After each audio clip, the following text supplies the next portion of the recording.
Otro de los aspectos ya, una vez hemos ideado, ¿se acuerdan? Ya hemos hablado del marco teórico, hemos hablado un poco cómo plantearnos la pregunta, la hipótesis, cómo justificarlo. Ya ustedes elaboraron su matriz de consistencia y de ahí prácticamente están que lo desarrollan. Hemos hablado, bueno, finalmente qué voy a hacer, es un estudio descriptivo nada más, ya hemos visto los tipos de diseño, no voy a describir, no voy a establecer un análisis correlacional, no voy a establecer riesgo, quiero establecer medidas de asociación. Una vez que ya han definido todo eso, tienen sus variables obviamente, entonces tienen que elaborar su instrumento de recolección de datos. Habíamos hablado también que todas las variables que estén planteadas para ser recogidas, todas las variables tienen que estar metidas dentro de un objetivo específico. O sea, no puede haber un objetivo específico que no tenga variables. No pueden haber variables que no estén metidas dentro de un objetivo específico. No, te voy a preguntar esto por si acaso, pero no es parte de mi investigación, no si quiero sacarlo a ver si hago otro trabajito más. O haces esto o no lo haces. ¿Ya? Esas cosas finalmente terminan por distorsionar el enfoque que uno tiene en una investigación. Preferible es poco pero bien que mucho pero mal. ¿Okay? Bien, entonces el instrumento de recoge de información, cuando yo ya tengo mis variables definidas, tengo que irlas también desarrollando paralelamente. O sea, no es que yo lo voy a hacer secuencialmente, sino que ya les expliqué que hay cosas que se van haciendo en paralelo. O sea, yo ya tengo la variable, incluso ya voy a ver cómo la voy a recoger, cómo voy a preguntar, cómo va a ir el análisis, qué pienso describir de un examen, ecografía positiva, negativa, o qué aspectos de la ecografía, o me interesa un valor de laboratorio X, ¿no? Más, mayor, menor, o quiero el valor exacto, cómo voy a recoger el dato. Eso es lo que ya me estoy planeando dentro de lo que viene a ser la recolección de datos.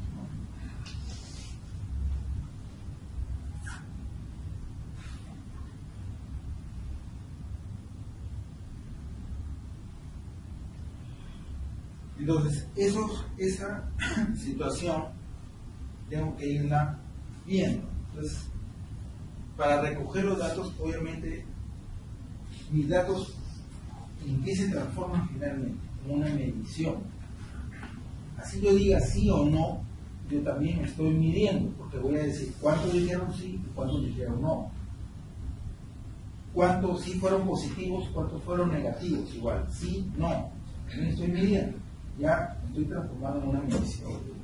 Lo otro es que yo quiero establecer, pues, no quiero establecer el promedio o el rango promedio o la edad promedio, que ya son otro tipo de mediciones, pero igual también estoy midiendo. ¿Cuál fue la glicemia promedio en los pacientes estudiados cuando llegaron con en condición de cetosis diabética, atendidos en este hospital? Pues, yo puedo establecer todos los valores y sacar una media, un promedio. Entonces, en esta parte vamos a ver qué es medir, los requisitos del instrumento de medición, la validez y confiabilidad del instrumento, cómo construir el instrumento de medición, los tipos de instrumentos, los cuestionarios, entrevistas, encuestas, la observación, otra forma de recolección de datos y la codificación de los datos. También se pueden hacer estudios de observación a través de un checklist. Por ejemplo, ahorita que cuando están que quieren hacer concursos y todo, que van a ir su salud, a ver cómo se lavan las manos. Mejor dicho, nos lavamos las manos, porque también incluye. Van a decir, doctora, doctor, procede a lavarse la mano. Y obviamente les van a sacar el letrerito ese que está cerca ahí donde están los. ¿Han visto ese letrerito? Donde viene según la OMS. ¿Sí? Que agarran. De aquí, de acá, que no sé cuánto, que vive ¿no? De ella así, de ella acá. Por ejemplo, ahí me han dado un tip. Les digo, por si acaso vayan a caer. En otro lado han hecho, ¿no? Me dicen, porque voy a preguntar, ¿qué pasa cuando van a hacer hasta cuestionarios? Preguntas escritas, también van a ver. Dicen, ¿qué pasa cuando te vas a lavar las manos? ¿Qué es lo primero que tienes que hacer? Quitarte los anillos. quitas toda la indumentaria ya. Lo que no la tengas, ¿qué es lo primero que haces? Abrir la llave para mojarlo. ¿Ah? No, ese es lavado médico, solamente lavado médico, lavado de manos, no es lavado quirúrgico. Abrir la llave. No, lo primero es tener el papel con el que te vas a secar. O sea, ¿qué pasa si es el surtidor de papel? Antes de que, o sea, no es que ya te lavaste y ya mojado empiezas a bajar el papel. ¿Entiendes? Si es el papel que está de jalar, tirar y jalar, no hay problema, pero tienes que asegurarte que está disponible para ti.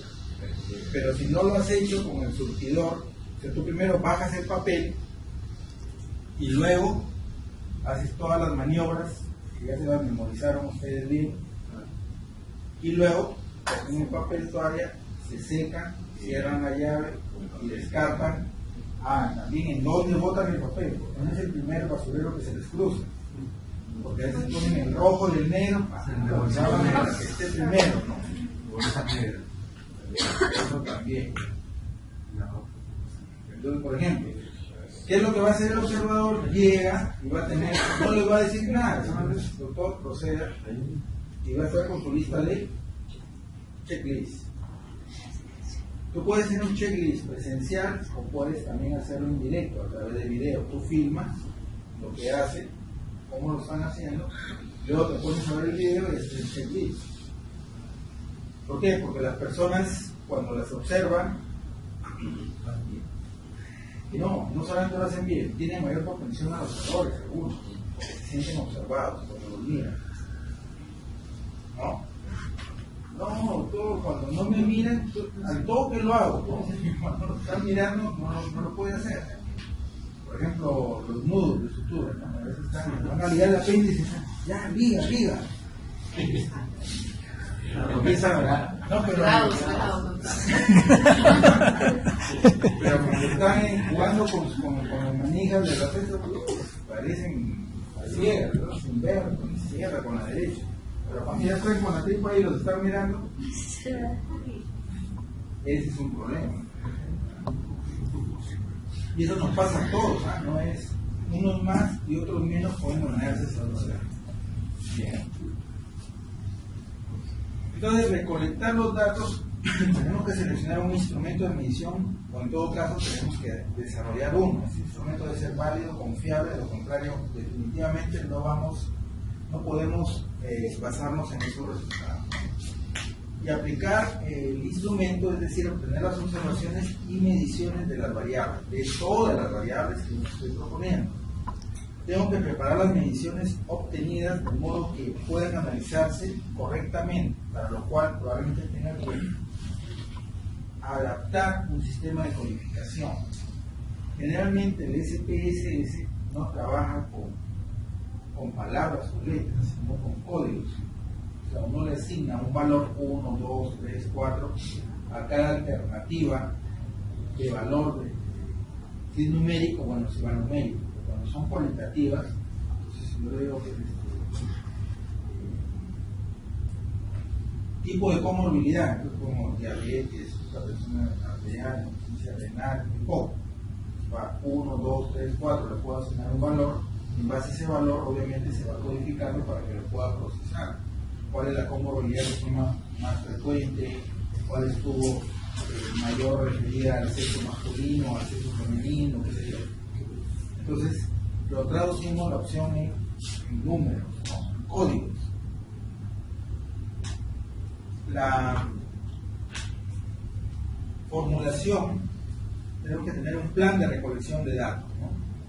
Y el plan de recolección de datos va a ponernos, a menos de solamente ponernos la fecha de que yo voy a recolectar datos de tal día a tal día, también incluye que yo tenga que saber si yo soy el que la voy a recoger o tengo que valerme de otras personas que lo van a recoger. Yo tengo que entrenarlos, tengo que capacitarlos, tengo que verificar que lo hagan adecuadamente, ¿no? Recuerdo una vez que estaban haciendo un estudio sobre inmunizaciones, ¿no? resulta que tenían que registrar el nombre del niño, la edad, y también tenían que registrar si estaba vacunado o no estaba vacunado, y que tenía que ver el carnet de vacunas. Contrataron un par de vagos por ahí, y estos se fueron al cementerio, se sentaron, compraron su marciano, y se pusieron a ver todas las lápidas de la sección de niños, y copiaban, y calculaban relativamente edades, y inventaban, ¿no? Que este sí está vacunado, pero ponemos que no está vacunado, inventaban direcciones. Y cuando se verificó, era mala data, es uno. Y el otro es cuando el observador, que uno también, entre comillas, se entrena, es un observador que no nos está dando mediciones fiables. Yo quiero que tome la tensión arterial, y resulta que no lo sabe tomar, ¿no? O sea, no se han homogenizado, entonces efectivamente vamos a tener datos inapropiados, ¿no? Entonces, es importante conocer los objetivos del diseño del estudio y la disponibilidad de personal, tiempo y recursos financieros. Si el estudio pretende producir resultados cuantitativos con cierto grado de precisión, o bien datos cualitativos que proporcionen información de tipo descriptivo. Pues para ello ya elaboramos el instrumento respectivo. Cuando estuve en la universidad, antes del golpe del Fujishok, con un grupo de amigos, estábamos interesados en investigación en San Marcos. Hicimos un proyecto para hacer un estudio de hipertensión arterial a nivel nacional. Entonces presentamos el proyecto a CONCITEC a través de la universidad, y la universidad nos lo aprobó. En la facultad, para asegurarse que el trabajo en primer lugar se haga, se asignó un asesor metodológico, técnico, y un asesor técnico y un asesor metodológico. Para el técnico era un cardiólogo. Ese cardiólogo era un 10. En primer lugar, que nos enseñó a tomar la presión arterial palpatoria, luego la auscultatoria, nos hizo estar con el mismo equipo, que escuchemos a los mismos pacientes, nos hacían tomar la presión arterial, todos pasaron por los mismos pacientes en el equipo individual. Y había variaciones, o sea, lo que yo veía o lo que yo escuchaba era diferente al otro colega. Nos estuvieron así casi como 2 meses hasta que todos prácticamente tenemos el mínimo margen de error. Entonces, eso es para que vean más o menos lo que a veces hay que hacer. Y luego nos distribuimos en el país, al norte, al centro, al sur, y empezamos a la medición. Entonces, la preparación, si es que yo no voy a recoger la data, si yo siendo el investigador no lo voy a hacer, yo no voy a evaluar los fondos de ojos, si yo no lo hago, tengo que asegurarme que el que sí lo va a hacer, que me va a apoyar, porque yo no voy a poder ver a todo el número de pacientes, tiene que hacerlo igual que yo, para que no haya variaciones. ¿Ya? Entonces, ese plan de recolección de datos involucra, ¿no?, tener una idea clara de lo que se va a hacer, organizar los recursos humanos, contar con la logística, contar con un control de calidad que asegure reducir errores, supervisar con los de las actividades de recolección y retroalimentar el proceso para superar las dificultades. Si veo que lo usa mal, tengo que volverlo a hacer, o preferible descartar y volver a retomarlo. Muchos dicen, no, ya, déjalo ahí, nomás, pásalo, no, está incompleto, no importa, pásalo por ahí, no se van a dar cuenta.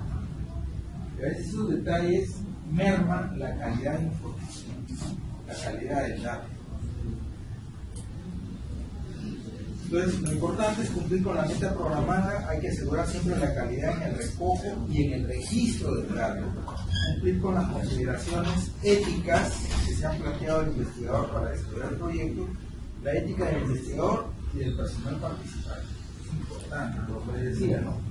No vaya a ser que se ponga a inventar datos que complete él la entrevista como le dé la gana, presuponga cosas, ¿no? Por ejemplo, si tiene relaciones sexuales homosexuales o heterosexuales, se le ve bien macho. Puede presumir, puede ser medio, a lo mejor el macho machote. Eso no se puede presumir. Entonces, hay unos derechos. Cuando uno hace examen y compara a veces realidades, no ha preguntado, uno le pregunta, o sea, la calidad del dato es preguntar. ¿Le preguntaron sobre esto? No. Claro, porque el que hizo la entrevista le dio vergüenza preguntar y mejor lo presume. Ah, no, sí, yo creo que no, es heterosexual.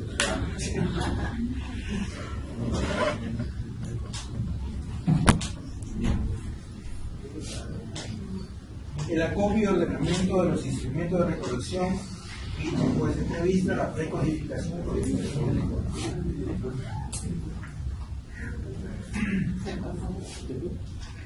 Entonces, las etapas de recolección de datos, ¿no? Es como un círculo, ¿no?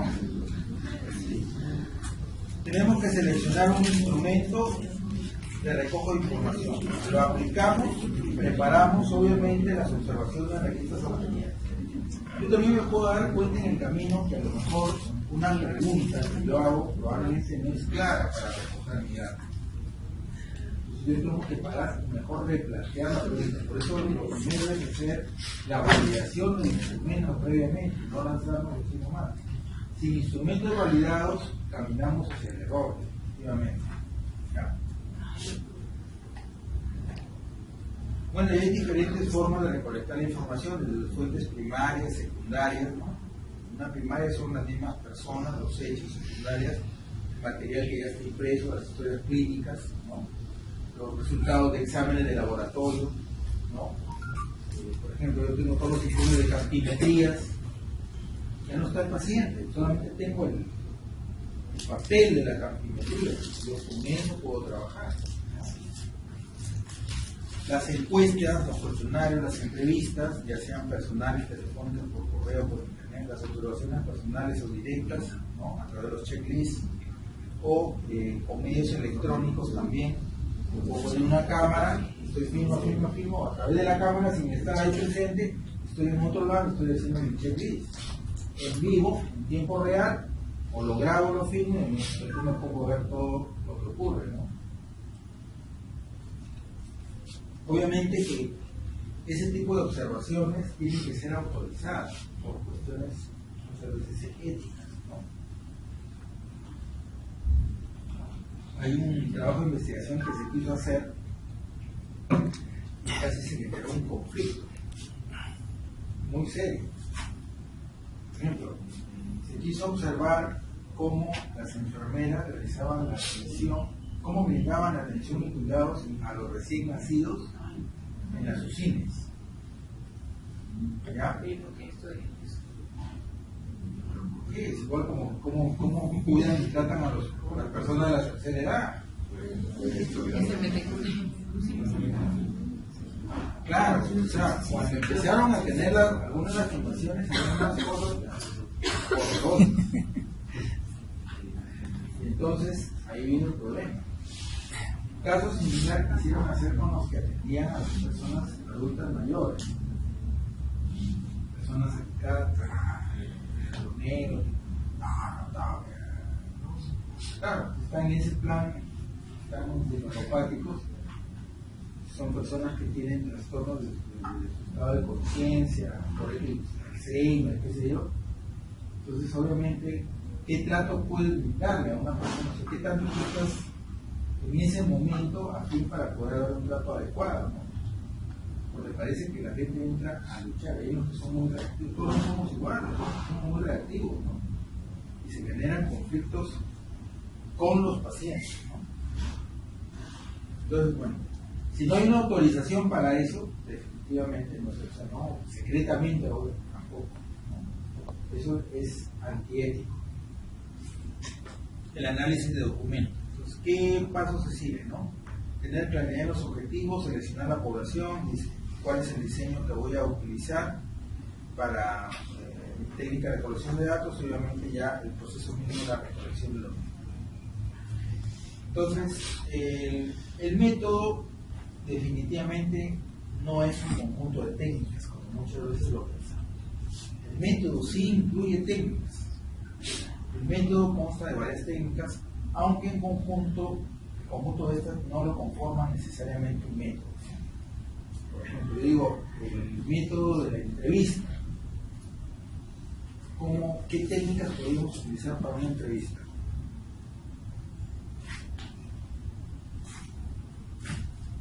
¿Ah? Yes. ¿Cómo refería la entrevista?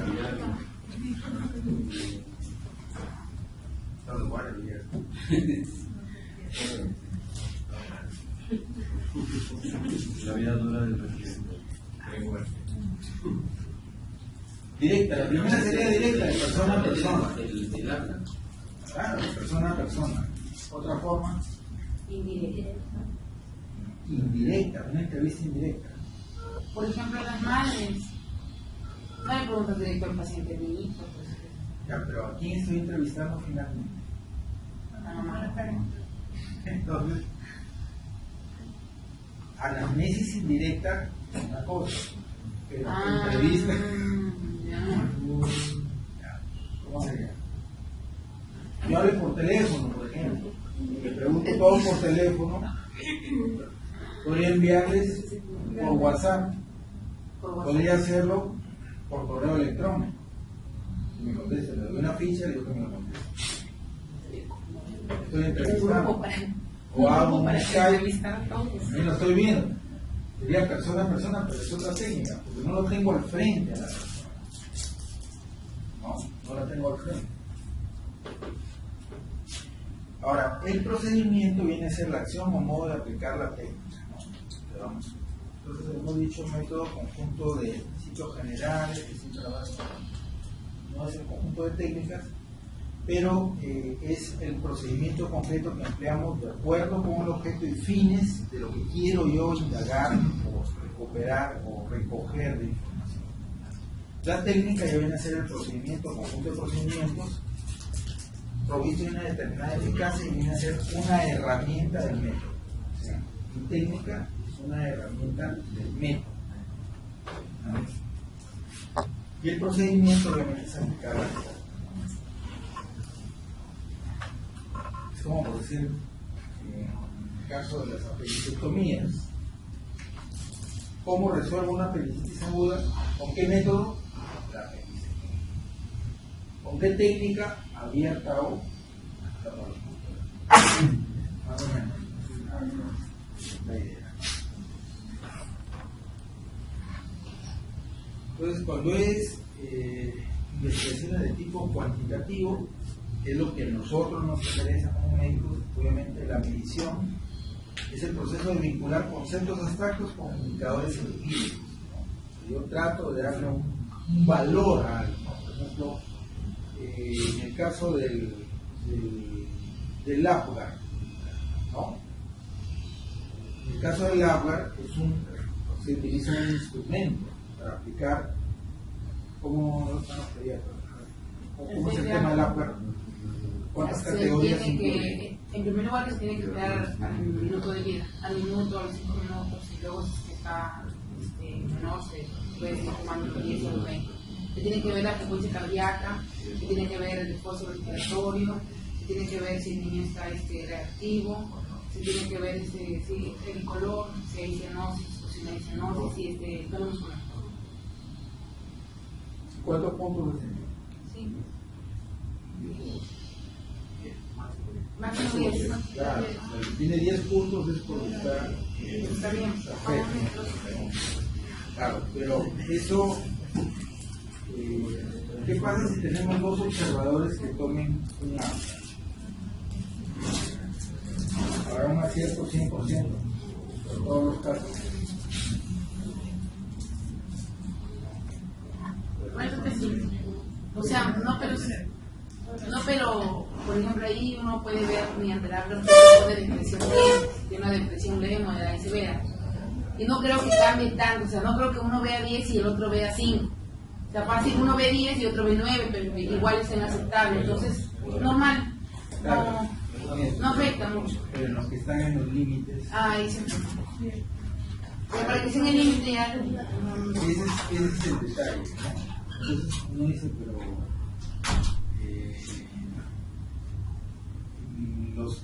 las evaluaciones de los recién nacidos con el test de Apgar, ¿no?, atendidos en el hospital Cayetano Heredia en tal periodo, se encontró tanto por ciento normales, tanto por ciento deprimidos.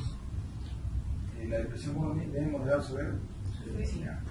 Leve, moderado o severo. Y básicamente se habla de depresión respiratoria, ¿no? No, de depresión en sí. ¿Cómo pues se dan cuenta? Esa depresión, ¿en qué términos se mide? General, pues. Porque Claro, el Apgar claro. mide, o sea, no solamente mide la parte respiratoria, sino también la frecuencia cardíaca, el tono, la parte de la reactividad, que quiere decir si está bien o no. Si está ¿Para qué mal sirve o el no, neurológico? Claro, por eso digo, valor neurológico, valor respiratorio, lo circulatorio, nada más. La parte neurológica de la reactividad. Neurológico, respiratorio y circulatorio.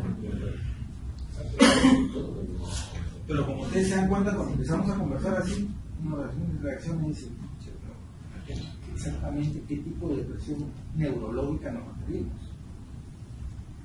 a qué tipo de depresión circulatoria nos referimos, a qué tipo de depresión respiratoria nos referimos. Lo que pasa es que, o sea, en el recién nacido hay muchos diagnósticos. O sea, con la depresión no englobamos todo, es uno más, o sea, es más que todo. Siempre es un método de tamizaje. Claro, algo así. Como por ejemplo con el famoso test de Alvarado para el diagnóstico de enfermedades agudas, es otro gran laberinto. Bueno, esa película sí, no, es probablemente. Porque, por ejemplo, aparte de la depresión, si el niño tiene disnea respiratorio, aparte va al diagnóstico, ¿sí? Disnea respiratoria, descartar tal cosa. Si el niño, aparte de la depresión, tiene criterios para asfixia, es una asfixia, que no es lo mismo que depresión. Luego, aparte, si es que nosotros vemos, aparte de lo que tiene del Apgar, vemos que, por ejemplo, tiene llenado capilar lento, extremidades frías, podemos plantear que está en shock. Pues la depresión es aparte, o sea, es algo como, es un aspecto general, mejor dicho, del niño. Claro, por eso digo, Pero no el test mide de una Apgar, sola cosa, el mide. test de Apgar solamente es como un tamizaje, Claro. como un filtro. No Y nos antes da se muchas creía, cosas, claro. pero obviamente está influenciado. Si esa patología de fondo está presente, obviamente el test de Apgar va a estar alterado, definitivamente. El instrumento de medición adecuado es aquel que nos puede registrar datos observables que representan verdaderamente los conceptos o las variables que el investigador tiene en mente. Por ejemplo, el test de Apgar es monovariable o multivariable. ¿Hay una sola o hay varias? Sí. O sea, bueno, suma variable, ¿no? Es muy diferente que yo diga solamente edad, sexo, ¿no? Si yo digo edad, sexo, estamos hablando de una sola variable. Cuando digo test de Apgar, claro, al final es una sola variable. Entonces, test de Apgar, Claro. resultado del test de Apgar, 3, sí. normal, puede ser con los valores o la interpretación del valor. ¿Cuánto salió? 3, 5, 7, 9, 10 ya. Como resultado en valor. Puedo también yo recogerlo ya interpretado. Depresión normal, depresión leve, depresión moderada o severa. ¿Listo? Depende para lo que yo quiero utilizar la unidad. ¿Okay? Por ejemplo, yo quisiera hacer un estudio, comparar el test de Apgar, que hay un montón de estudios, test de Apgar y pH en cordón umbilical. por ver otro de los pediatras. Doctora, ¿ha leído algo de eso? Cuando el pH es menor, o sea, hay una acidosis, generalmente la va a ser mucho menor, lo que debe ser una No, pero han leído estudios de eso. Hay Lo que pasa es que son dos cosas, mire. Primero uno ve el Apgar, depresión, ¿verdad? Luego, si al Apgar bajo, especialmente menores de 3 a los 5 minutos, si a este se asocia un pH bajo en cordón umbilical, ya no se llama depresión, sino se llama asfixia. Pero muchas veces ven el Apgar bajo y ponen asfixia perinatal, encefalopatía hipóxica isquémica, y eso está mal. Porque primero es depresión, cuando se le suma el pH, esas cosas es asfixia, y cuando se le suma que tiene alguna manifestación o daño neurológico, en todos sus grados ya es una encefalopatía hipóxica isquémica. Pero muchos lo confunden. No estoy yendo ahorita al... Sí se correlaciona, pero, o sea, no tanto se correlaciona, sino uno engloba al otro, porque un Apgar bajo no siempre va a dar una alteración ácido básico. A eso voy. Justamente las interpretaciones de ir asociando variables. O sea, cuando yo ya quiero llegar a un diagnóstico, ¿cómo hacemos para llegar nosotros a un diagnóstico en nuestro ejercicio mental? Tenemos suma de qué? La anamnesis. ¿Pero qué sumamos en la anamnesis? No es la historia. ¿Qué sumamos de la anamnesis? La historia natural de la enfermedad. ¿Pero qué sumamos? Síntomas. El signo síntoma calificado por el tiempo que dura o demora cada signo síntoma. Dice, si vale este signo. ¿Qué pasa si tuvo un vómito? Una deposición diarreica, ¿es igual a diarrea? No. Entonces por eso digo, ¿qué es lo que califica? O sea, yo ya recojo de ahí signos, síntomas que son datos, porque hay otros que yo lo voy a descartar porque no me reúnen el criterio. Luego, el examen físico, los exámenes auxiliares, y con esos voy sentando mi diagnóstico. ¿Qué es lo que he hecho finalmente? Es una suma de variables. Todas son variables. Ya ellos no hay. Porque yo no estoy tomando ni queriendo saber cuántos saben sobre hipoxia del recién nacido o si es encefalopatía hipoxia sistémica que lo define con tanta vehemencia. No, es que todo el día son cosas bien cuadriculadas. Debería ser. Pero el tema es... Una locura. No, es que se han hecho varios estudios, no me acuerdo con eso. Líquido meconial y pH en el cordón umbilical. El líquido meconial verde, usaban el cordón umbilical, sacaban un agua para ver si que se encontró que no todos los líquidos verdes estaban haciendo sufrimiento fetal, pero después dijo uno, un ratito, ¿qué entiende su sufrimiento fetal? Que tiene que estar en acidosis metabólica.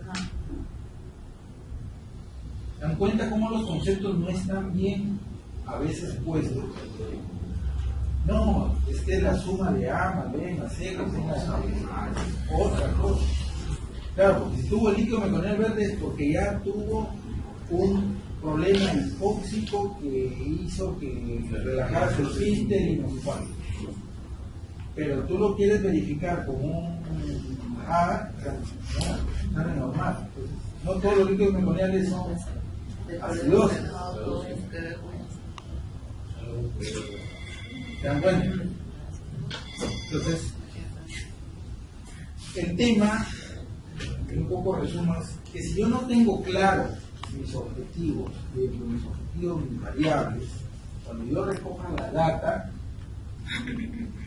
puedo llegar a confundirme más o a concluir cosas que no son.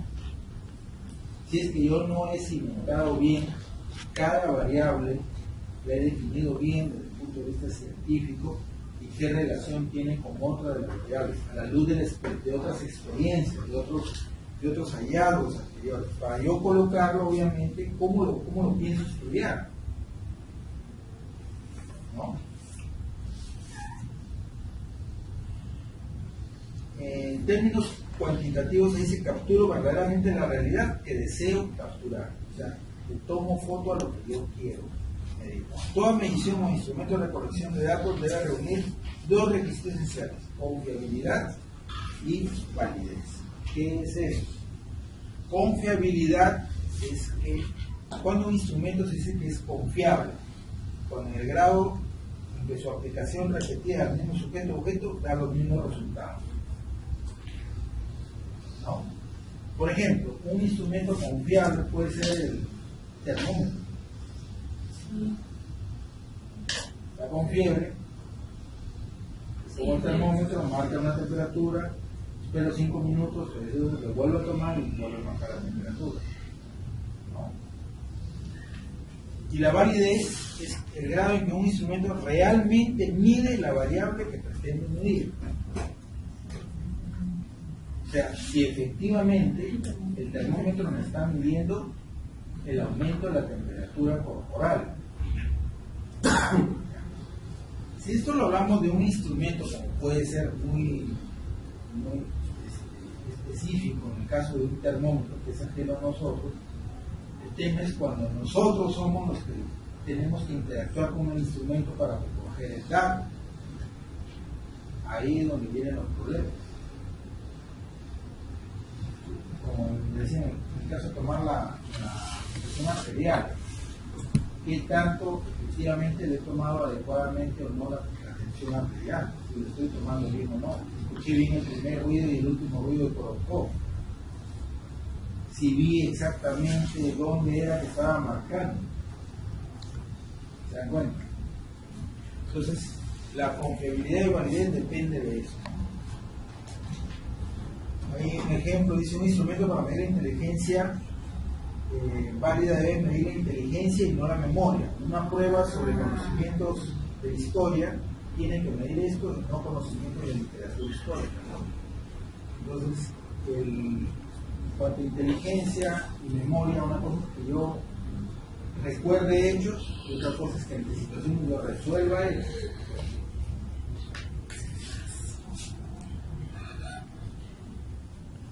La validez está relacionada con diferentes tipos de evidencia, ¿no? Hay validez de contenido, de criterio y de construcción. La suma de esas tres valideces es lo que nos da ya la validez global del instrumento, ¿no?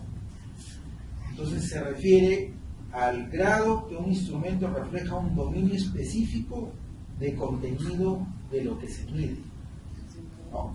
Por ejemplo, la evaluación de la anemia no tendrá validez de contenido si solo incluye el nivel de hemoglobina, excluye los criterios de ajuste si el paciente procede de la altura, y por otro lado no incluye parámetros como calcular el volumen corpuscular medio, etc.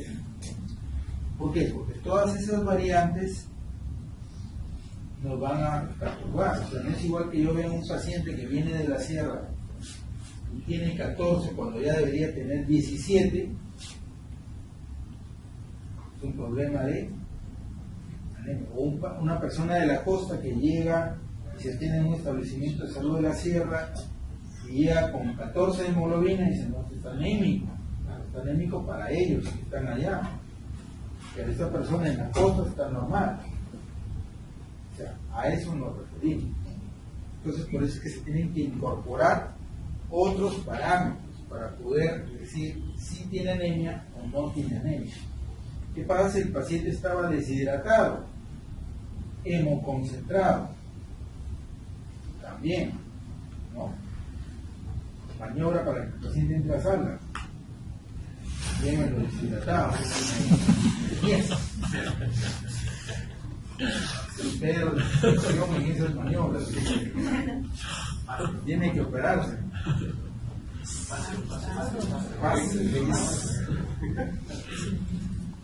Lo otro es la validez de criterio, ¿no? Establece la validez de un instrumento de medición comparándola con algún criterio externo. Este criterio es un estándar con el que se juzga la validez del instrumento. Cuanto más se relaciona los resultados del instrumento de medición con ese criterio, la validez del criterio obviamente va a ser mayor. Por ejemplo, un investigador quiere validar un examen o un test sobre depresión mostrando la exactitud con la que dicho examen o test predice el estado de depresión. y lo comparan, por ejemplo, con el test de Hamilton. Siempre hay un gol estándar, siempre hay un parámetro. Entonces, yo tengo que establecer bajo esa medición, la validez del criterio va a ir en función a la comparación con un parámetro con el más aceptado, ¿no? Con el más aceptado. Lo otro es la validez de Es un poco confuso, sigamos. la validez de constructo. La validez de constructo es la más importante desde la perspectiva científica. Es el grado en que una medición se relaciona de manera consistente con otras mediciones de acuerdo a las hipótesis que derivan teóricamente, ¿no? Básicamente se refiere a lo que son conceptos, ¿no? Un constructo es una variable medida y que tiene lugar dentro de una teoría o un esquema teórico, una metodología teórica. Entonces, la validez de constructo es qué tanto eso que yo conceptúo, ¿no? Eso que yo conceptúo está fundamentado y cimentado en las teorías ya existentes, ¿no? Como por ejemplo yo digo la palabra, por hablar, una cosa diga la palabra aborto y otra diga el concepto de aborto. Entonces, el concepto aborto se han asumido diferentes conceptos, pero ¿cuál es ahora la validez de constructo que se vea a la definición que tiene la OMS? Yo puedo pretender establecer un estudio donde yo quiero validar por ponerle un apellido al aborto, digo aborto en adolescentes o aborto de adolescentes. Puedo tratar de modificar, pero ¿cómo yo voy a validar esa nueva frase que se llama aborto de adolescentes como variable, comparándola con lo ya aceptado científicamente? Entonces, si voy a asumir eso, está bien, pero si yo le hago una variante, ¿no? Yo voy a considerar los productos o las situaciones que tengan, bueno, se me ocurre, ¿no?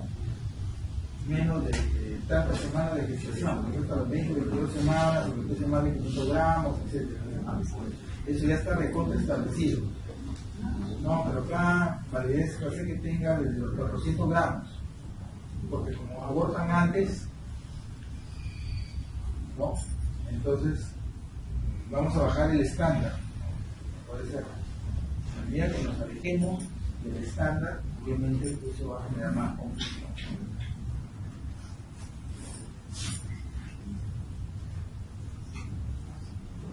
¿Qué factores pueden afectar la validez y la confiabilidad? La improvisación. Esa es la madre del cordero. Esa es la que más nos afecta. Están apurados, quieren salir del curso y llega la segunda semana de noviembre y empiezan a meter todo, a cargarlo, y ya. Lo segundo es utilizar instrumentos desarrollados en el extranjero que no han sido validados para nuestro contexto. No, es que ya está la traducción, doctor. Lo han traducido ellos, pero no ha habido una aplicación con una traducción oficial, ¿no? Por ejemplo, en los test de calidad de vida asociado a la salud, por ejemplo el SF36, está en inglés, pero ya lo han validado con traducciones al español. ¿No? Al español. Los instrumentos inadecuados para personas a quienes se les aplica cuando no es muy empático, ¿no? ¿Qué pasa si es un instrumento que recoge información con términos muy técnicos y las personas no son de un nivel que no puedan entender los términos? Efectivamente eso también va a generar problemas.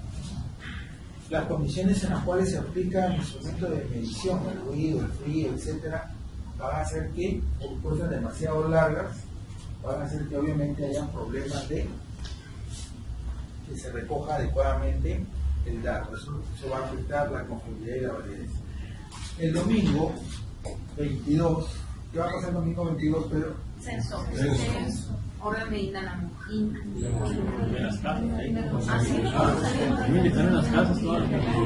No podemos ir en esa casa. ¿Cómo se ve? Se me viene con los Le he dicho, pero no sé en qué caso va a no sabe en qué caso se va a pensar en el hospital, dice.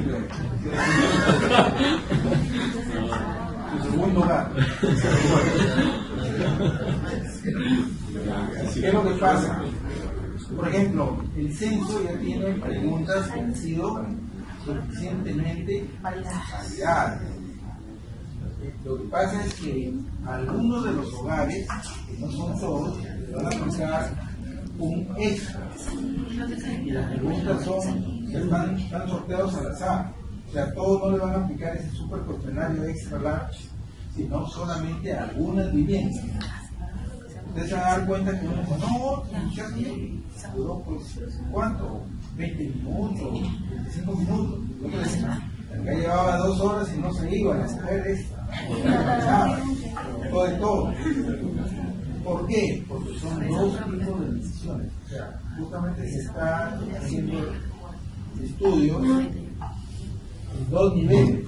Un nivel general y hay un nivel específico. Pero este estudio no necesita tampoco hacerlo al 100% de la población. Basta con que lo hagas a una muestra. Y eso es lo que van a hacer. Entonces, si en algunos casos ustedes se van a quedar que ocurra eso, no se asusten porque es así, porque es parte de lo que han sido escogidos en los años. Entonces, la recolección de datos, ya sea por enfoque cuantitativo o cualitativo, hablamos de la medición, el análisis de las observaciones, el instrumento que tiene que tener su validez de constructo, criterio y contenido, y también tiene que ser confiable. En el caso del enfoque cualitativo, están las entrevistas, hay un nivel de análisis, y una recolección que también tiene que ver con fiabilidad y validez. En el caso de los estudios cualitativos, como les decía el sábado pasado, ¿qué es lo que hay? Uno analiza ideas, uno analiza opiniones, es un poco más difícil, uno analiza pensamiento, ¿no? Es un poco más difícil de sistematizar. Para obtener los datos, ¿no? Se construyen los instrumentos cualitativos en 2 etapas, ¿no? Primero hay que meterse en el campo de estudio que se va a estudiar, ¿no? Se fijan las preguntas que se quieren establecer, se evalúa cuál sería el mejor método para ello y luego se procede a la recolección de datos. Entonces, los datos cualitativos son una descripción profunda, completa de eventos, situaciones, pero más que todo, como digo, es descriptiva, ¿no? Narrativa. Y se recolectan para analizarlos, comprenderlos y responder a las preguntas de investigación. Yo trato de... Hay algunas técnicas, una técnica que le llaman de una técnica de redes semánticas, donde buscan conocer, en base a los esfuerzos de pensamientos, van extractando algunas coincidencias, ¿no? Ustedes pueden buscar en este estudio, a veces es un poco complejo, ¿no? Y más para los sociólogos, psicólogos, es complejo. Por ejemplo, ¿cuál es la idea de muerte que tienen los pacientes con cáncer? Descansar. La idea de muerte.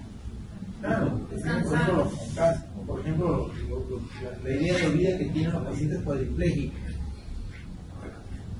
O sea, cosas por el estilo. ¿Cómo podemos? Vamos a hacer una encuesta y quiero cuantificar.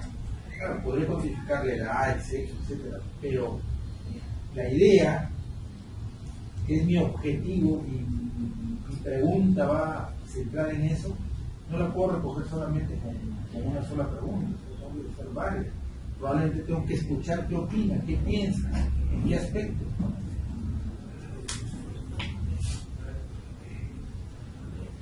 Entonces, en las técnicas cualitativas están entrevistas, las encuestas, los grupos focales, los reportes escritos, análisis del discurso, de documentos, las observaciones del participante, las percepciones, ¿no? O a veces indirectamente, como a veces hacen los psicólogos y los psiquiatras, ¿no?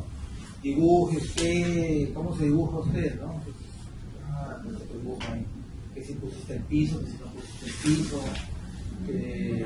piso, que para dónde miras, si hacia abajo, hacia arriba, etcétera, ¿no? Todo eso lo trae el análisis, ¿no?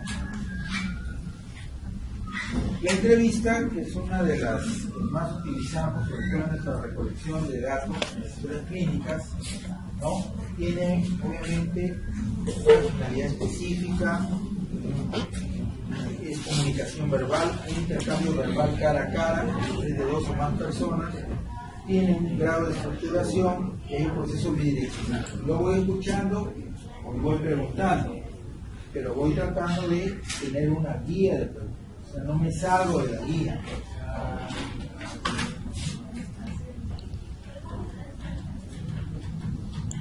¿Qué usos tiene la entrevista, ¿no? Puede ser una no guiada o no estructurada o una controlada, estructurada y dirigida. La no guiada o no estructurada es la que a veces tienen, por ejemplo, los periodistas, cuando quieren tomar nota de algún hecho y empiezan a preguntar a las personas que van, en base a lo que van ellos indagando, van respondiendo y ellos recién van construyendo la entrevista. O sea, no la tienen estructurada, no la van guiando. Es algo más o menos de lo que hacemos cuando hacemos nuestras estudios clínicas, para tratar de manejar un orden con los signos y síntomas principales, cuáles son los secundarios. Y el otro cuando nos ceñimos ya a una guía. En la entrevista son 3 momentos claves: el rapport, que es la empatía, es crear el ambiente de confianza desde el momento del saludo, la cima y el cierre. Creo que ya lo conocen bastante, ¿no? El famoso rapport, ¿no? ¿Qué pasa si lo ven con cara de otro paciente o la persona que entrevistamos? Definitivamente no nos vas a dar datos. O sea, lo primero que tiene que haber es empatía, confianza, ¿no? La cima, que es ya cuando se realiza toda el recojo de la información, ¿no?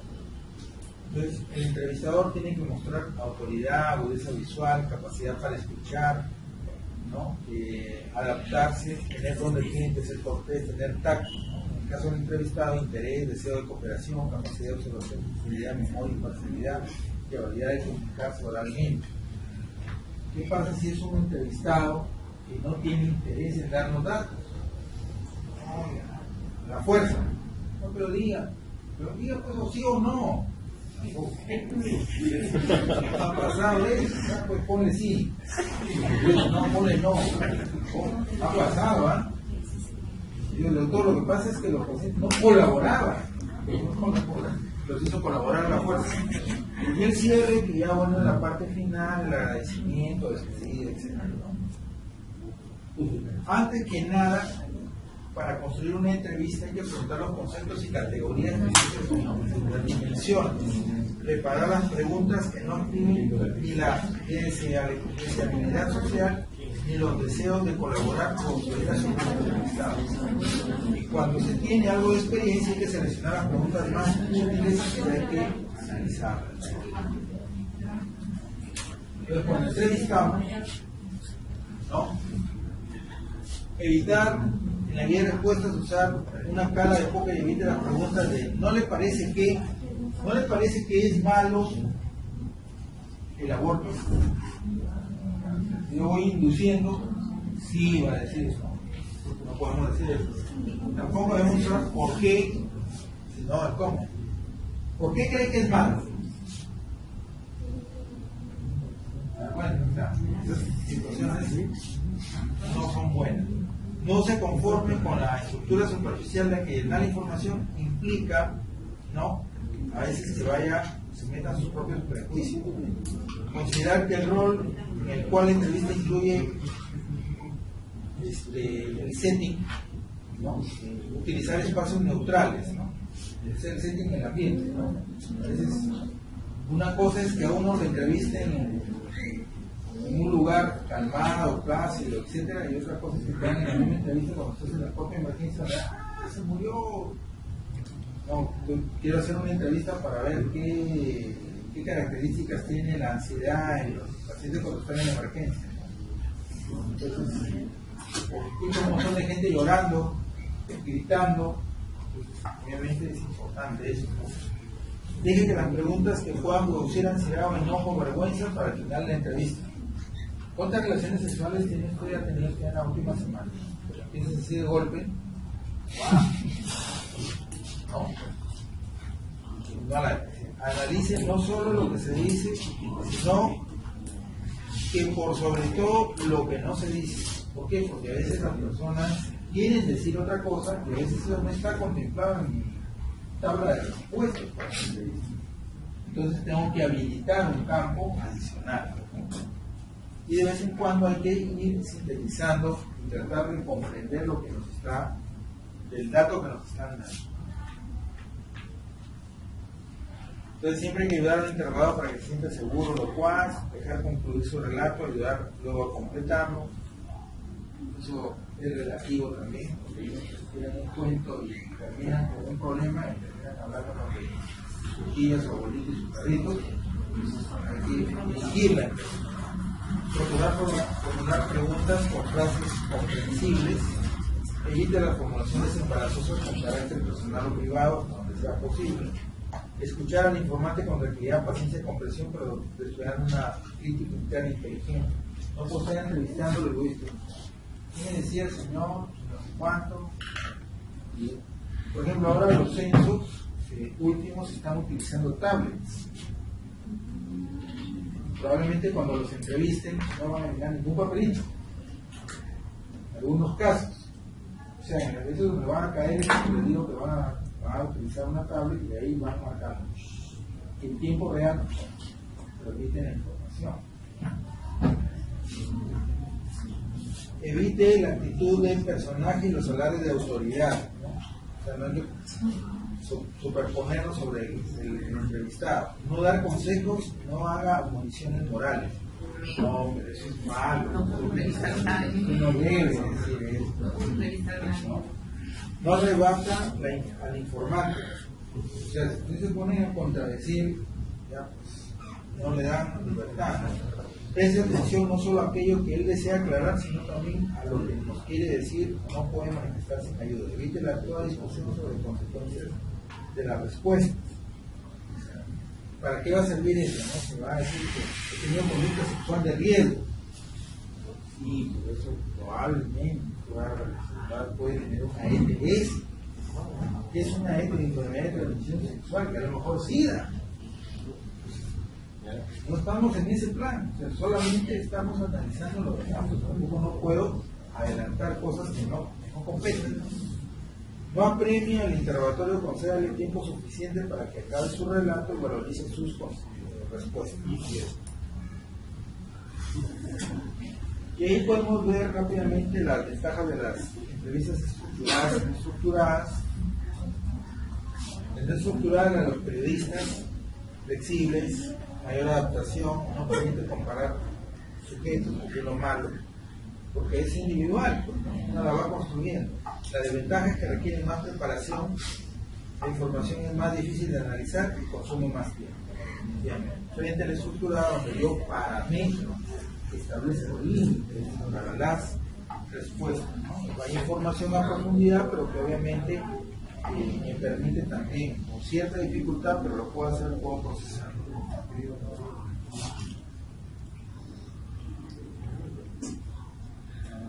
Por ejemplo, la encuesta, que ya la conocen.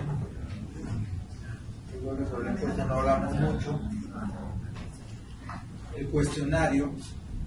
Una cosa es una encuesta y otra es un cuestionario. El cuestionario ya son preguntas definidas. Yo tengo que revisar literatura de los cuestionarios que midan las mismas variables que yo pretendo medir. Yo tengo que establecer cómo ha recogido información en otros instrumentos. ¿Para qué? Para yo, después cuando yo tenga mis resultados, mi cuestionario puede ser comparable con otro cuestionario con el cual se me hizo investigación. Si no, ¿cómo lo voy a comparar? No habría forma de comparar.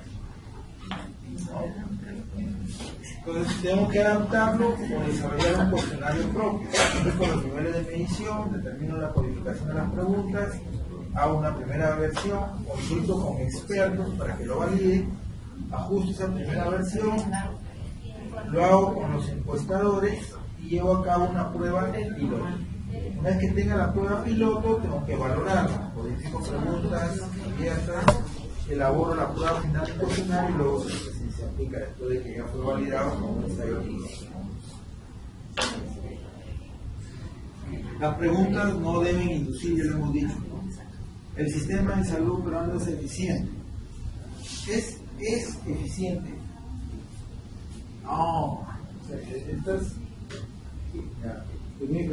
¿qué opina del sistema de salud? ¿Qué opina de la atención en salud? ¿Usted cree que es mala la atención en salud? Estoy induciendo, ¿no?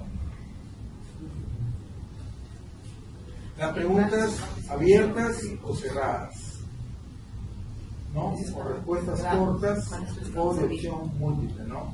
Uno tiene que estar en alguna de las opciones. No hay campo, ¿no? Si es sí o no, o por ejemplo en el estado civil, casado, viudo, divorciado, soltero, no libre, etc.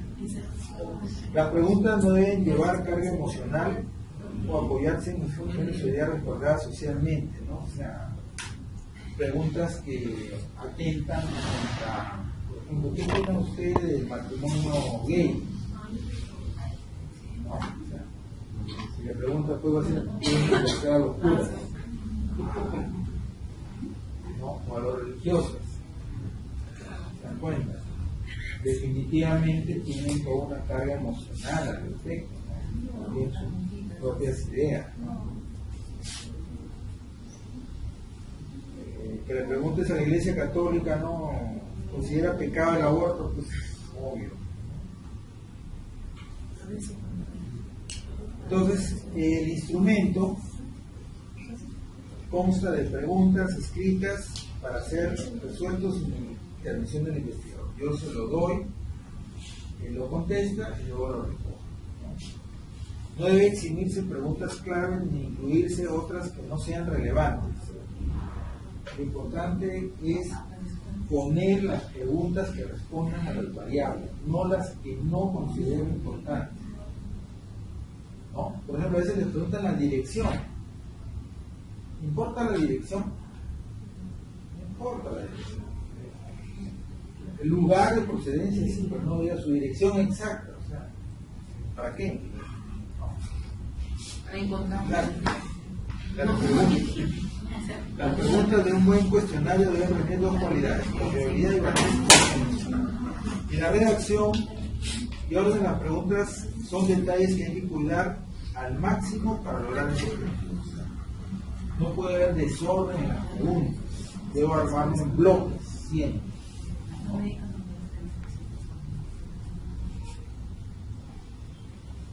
En la investigación cualitativa puede haber encuestas, bueno, ahí también se puede hacer, pero eso obviamente tiene otro enfoque, ¿no? Es una técnica más, no es la única fundamental las encuestas en el caso de las cualitativas. Bueno, nosotros casi no trabajamos con la parte cualitativa. Entonces las preguntas claras, comprensibles, no hay ni con más, no estamos redundando en lo mismo.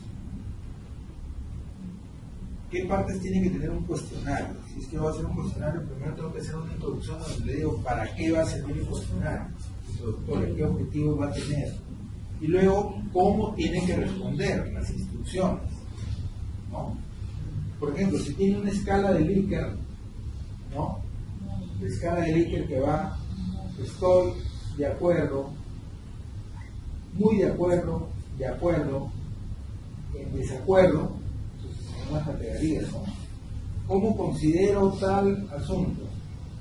Muy bueno, bueno, regular, malo. ¿No? ¿Qué opinión tengo de los cursos troncales?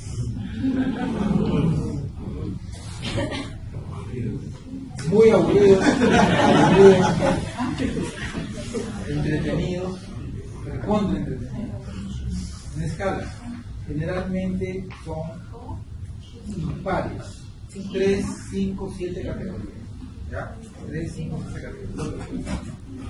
Luego viene el cuerpo de preguntas, se le explico cómo va a contestar usted, puede poner de 0 a 5, si usted puso, perdón, de 1 a 5, si usted puso 1 significa muy en desacuerdo, si pone 2 en desacuerdo, 3 ni en acuerdo ni en desacuerdo, 4 muy de acuerdo y 5 muy de acuerdo. Luego vienen las preguntas. Entonces, hay que modelar el problema, escoger el modelo de análisis, determinar el tipo de pregunta que es más apropiada, si es abierta o cerrada. Las cerradas generalmente son excluyentes y no excluyentes. ¿Con qué es más conveniente trabajar? Con las respuestas cerradas, ¿no? Y obviamente ya viene la parte elaborativa, que es la redacción. Los tipos de escalas, la Trusston, ¿no?, que son alternativas previamente, en mi opinión, respecto a los diseños que son nefastos, dañinos, molestos y trascendentes. Son categorías de lo mismo. Y lo otro, lo que les decía, las tipo Likert, donde son muy de acuerdo, sin opinión, en desacuerdo o muy en desacuerdo. ¿Cuáles son las ventajas? Que se alcanza un mayor número de entrevistados, permite guardar el anonimato, necesaria que ponga su nombre, elimina la presencia del entrevistador, que a veces resulta molesto para responder. O sea, como es anónimo y hay preguntas que pueden invadir la privacidad, yo no quiero responderle a él. Mejor es que no se entere. Pues al final se crean los cuestionarios y nadie sabe quién respondió qué cosa, ¿no? Y pueden ser contestados al mismo tiempo por muchos de los interrogados. O sea, no necesito hacerlo uno por uno, sino que se lo doy a todos y todos me lo entregan.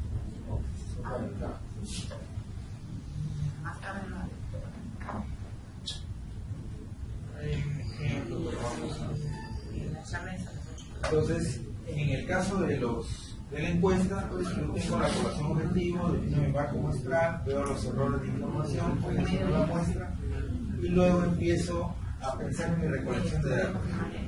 Entonces, establezco cuál es mi unidad de estudio, sobre quién va a ser la familia de la persona, establezco las preguntas para depurar mi cuestionario, ¿no?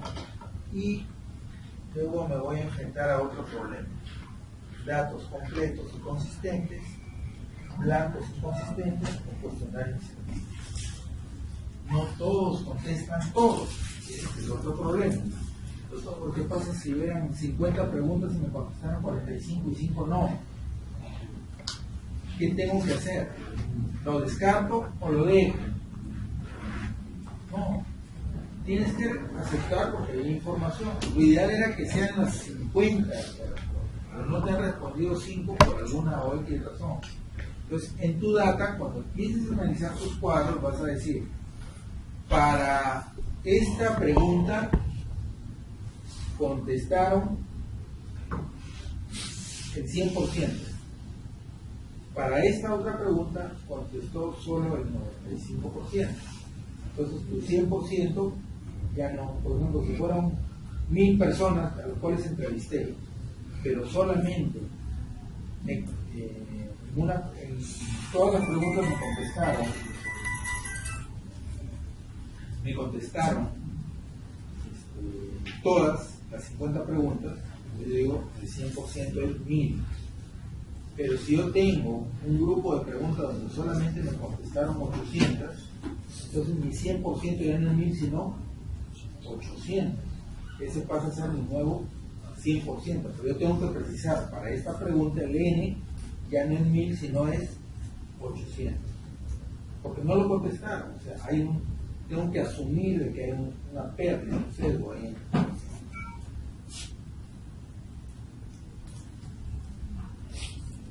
Y bueno, ya la parte de asignarle un 1 o 2, ya depende de cómo lo quieran hacer, para poner de opción múltiple sí, no, que vayan marcando ahí, o en todo caso ya el computador yo le pongo un código a todo. ¿Por qué? Porque con eso es más fácil.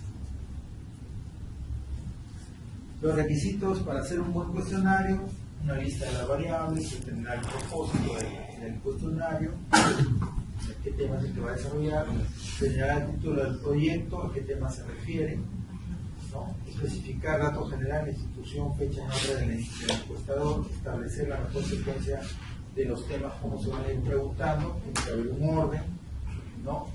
los términos importantes deben estar definidos. ¿Por qué? Porque a veces, ¿usted qué opina de la calidad? O sea, el término calidad, no todos lo interpretan igual. Es un concepto multidimensional. Entonces, muchas veces el que realiza el cuestionario tiene que precisar exactamente cómo debe entenderse el término de calidad, en la dimensión de confort, en la dimensión de tiempo en cuanto uno recibe la atención. En base a esos dos criterios, ¿cómo usted califica la calidad? Muy diferente. Yo tengo que decir en qué, lo tengo que definir. No debe ser demasiado largo, no deben hacerse preguntas muy difíciles y escribir un esquema de las posibles preguntas de lo que se quiere averiguar y si eso está obedeciendo a las variables o no. Hay que cotejar eso, porque a veces ponemos preguntas que no tienen nada que ver o son preguntas que duplican lo que ya se preguntó. Entonces es mejor reducirlo. Entonces, es necesario o útil hacer la pregunta, es demasiado general, muy detallada. La pregunta a veces hay que dividirlas, porque parece en una sola pregunta queremos que nos respondan dos cosas totalmente diferentes. La pregunta se refiere a un solo aspecto. Si se refiere a un tema sobre el cual las personas encuestadas poseen información necesaria, ¿qué pasa si no conocen? Todos te van a decir que no. ¿No? Definitivamente. Es posible contestarlas sin cometer errores, o sea, cuando estamos frente a ponernos en el ensayo previo. ¿Qué errores pueden haber? Tenemos que adelantarnos, presumir qué errores pueden haber cuando nosotros aplicamos nuestro instrumento de información en la encuesta, ¿no? La frase fácil y breve, las instrucciones han sido claras y precisas, es necesario clarificarla con algún esquema o gráfico. Y es posible que la pregunta incomode al encuestado. Como digo, si hablamos de cuestiones personales, va a haber probablemente alguna incomodidad. Y la pregunta induce la respuesta. No puede inducir. ¿No cree usted que es malo? No es una buena. Entonces, la elección del tipo de preguntas que contenga el cuestionario depende del grado en que se puedan anticipar las posibles respuestas y los tiempos que se disponga para codificar, y si se requiere, si se quiere una respuesta más precisa, profundizar en un tema de cuestión. ¿Qué es lo que yo quiero ahondar? ¿Cuál es lo que yo quiero solamente recoger datos de ocurrencia? ¿No? ¿Cuántas veces ha estado usted con fiebre? Tantas veces. Durante este periodo de tiempo. ¿No?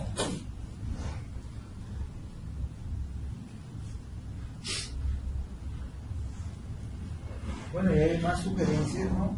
De buscar en relación a la construcción de los cuestionarios, que sean breves, que tengan aspecto atractivo, instrucciones claras, la importancia del tema, las preguntas deben ser objetivas en sus cuestiones, y las preguntas deben estar buscadas en orden psicológico correcto, ¿no? Precediendo las de tipo general a las específicas, y deben evitarse las preguntas molestas hasta donde sea posible. Y ya lo hemos redundado. Que sean fáciles de clasificar e interpretar. Si se aplica a un grupo numeroso, hay que experimentarlo en un grupo reducido, es decir, validarlo, hacer los ensayos pilotos de la prueba, y en elaborar el cuestionario es necesario también establecer cómo se va a tabular. Entonces, si yo no tengo cómo lo voy a tabular, o recién quiero crear la tabulación, después, una vez que tengo un cuestionario, ya tengo que diseñar mi sistema de tabulación. ¿Cómo voy a hacer las tablas en las cuales voy a vaciar la data? Eso lo tengo que tener antes, no después de que haga el cuestionario. No, después lo diseñaré. Eso tiene que ya estar puesto, ¿no? Y obviamente si usan las escalas de Likert, obviamente establecerlo, ¿no? Hay varias formas de poner muy en desacuerdo, de acuerdo, etcétera, lo que ya les había mencionado anteriormente, ¿no? Otra forma es poner neutral, igualito, ¿no? O sí, probablemente sí, deciso, no, definitivamente no. O sea, hay varias formas de diseñar el tipo de frase de respuesta cuando establecemos líneas. Pero lo que ustedes observan es que son 5 alternativos: 5, 7, 3, 5, 7. 3 es muy poco, ¿no? Normalmente son 5, 7. Pero puede hacerse también con 3. Igual, como si fuera una escala visual análoga, ¿no? Desde lo muy desfavorable a lo muy favorable, donde considera usted tal cosa, ¿no? Puede poner como una línea de intensidad, ¿no? Donde yo establezco puntajes, ¿no? En todo caso grados. Lo otro es la observación, que ya hemos dicho, que la observación obviamente es una característica científica. El hecho de que yo vea los checklists es por observación, ¿no? Que yo quiera observar a un paciente, el comportamiento clínico, quiero observar la evolución de un niño, quiero observar los reflejos, quiero hacer un test de observación y solamente me dedico a chequear, ¿no? Entonces acá tenemos que decir que no toda observación muchas veces es científica, responde a ciertas interrogantes: ¿qué, cómo y cuándo lo observo? ¿Qué pasa si es un niño que quiere observar su reflejo? Es un niño que está muy irritable, ¿no? Un niño que en ese momento siente el desapego de la mamá. Obviamente no va a permitir una evaluación por observación de manera apropiada.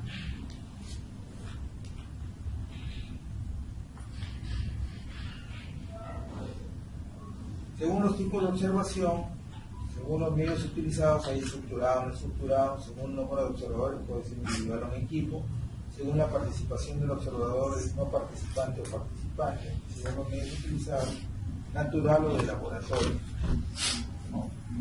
Yo puedo estar presente ahí, puede que yo no esté presente ahí, yo lo puedo ver desde otro lado, ¿no? Es lo que a veces también cuando utilizan esas ventanas que permiten ver de un lado y no del otro lado, no del otro lado de un espejo, pero yo sí estoy observando qué hace.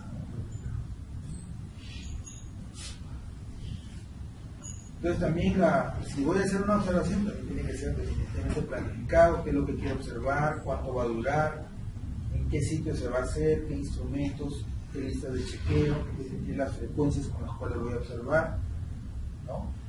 Son 4 sistemas de observación diferentes: categorías, descriptivas, narrativas o tecnológicas. Esta es la lista de cotejo, cómo lo hacen. O sea, yo voy y observo, puedo chequear un ambiente.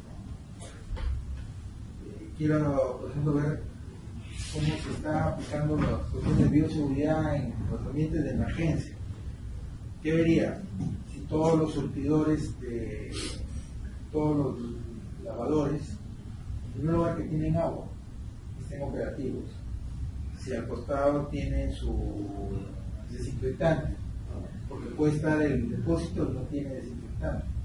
Si es que tiene papel toalla cerca, si es que tiene el cuadrito para enseñar cómo se tiene que hacer, yo puedo hacer una lista de chequeo, ¿no? Una lista de cotejo. La observación obviamente también tiene ventajas y desventajas, ¿no?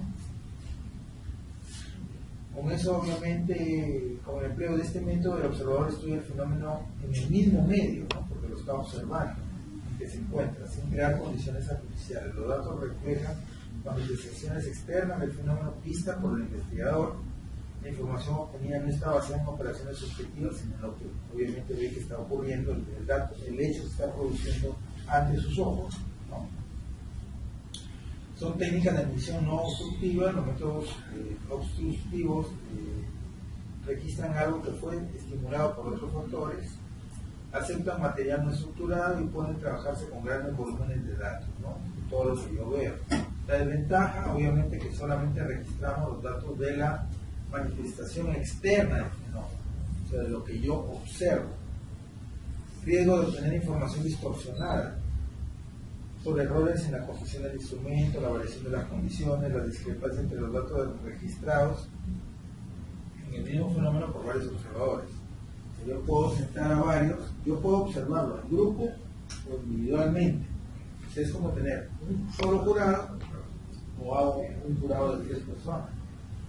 Todos no vamos a tener a coincidir exactamente en la misma apreciación. No, siempre va a haber un margen de variación.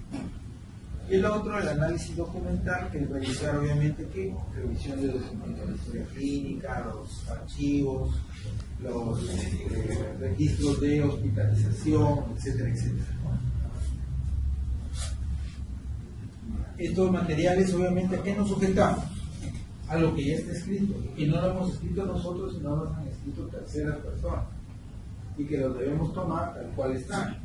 Probablemente a veces yo hago un instrumento y resulta que no todos los datos que están ahí, que yo necesito, han sido recogidos. Yo quise saber cuántos episodios anteriores ha tenido de cólico renal, y resulta que no los han registrado, no lo preguntaron. Debieron preguntarlo probablemente como antecedentes, pero no lo preguntaron todos. Algunos sí y otros no. Entonces, ahí igual tiene sus ventajas y desventajas. El tema de la credibilidad está registrado, fácil de manejar, lo podemos obtener, nos pueden prestar las historias, hay ahorro de tiempo y dinero, proporcionan información retrospectiva y proporcionan información de difícil acceso por otras vías. En cuanto a las desventajas, nos induce al error, no tienen toda la información, tiene sesgos, no todos lo vieron igual, no todos pensaron igual, las definiciones pueden haber cambiado en el tiempo, no, es que es un prediabético, no, ahora es diabético, no, prehipertenso, ahora es hipertenso, o sea, categorías que antes no estaban y ahora están. Y la dificultad para obtener buenos datos informantes, porque obviamente eso es histórico, eso ya estuvo puesto ahí. Esto, los grupos focales, que generalmente son ya para trabajo en estudios cualitativos, que ya hemos mencionado de qué se trata, pero que eso no los trabajamos nosotros, ¿no? Lo presento solamente como una cuestión académica, de conocimiento. Aquí sí, obviamente, no cualquiera puede hacer un focus group, hay un entrenamiento para eso, para poder diseñar, recoger información, pero obviamente es otra técnica de arte, ¿no? Hay algunos médicos que trabajan en investigación que se han hecho con focus group, por ejemplo, sobre opiniones de los médicos sobre alguna técnica quirúrgica, ¿no? Opiniones de los médicos sobre algún tratamiento específico. Entonces podemos hacer un focus group de médicos y sobre eso se puede hacer un trabajo de investigación, ¿no?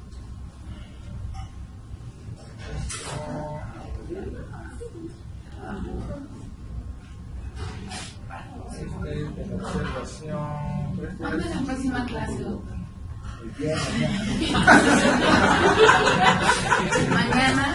Mañana tipo guardia. Mañana, Ya terminamos todo, creo, ¿no? no, falta uno. Falta unita. Mañana a las 2, ¿no? O sea, la de mañana es más cortita, doctor, ¿verdad? Acá.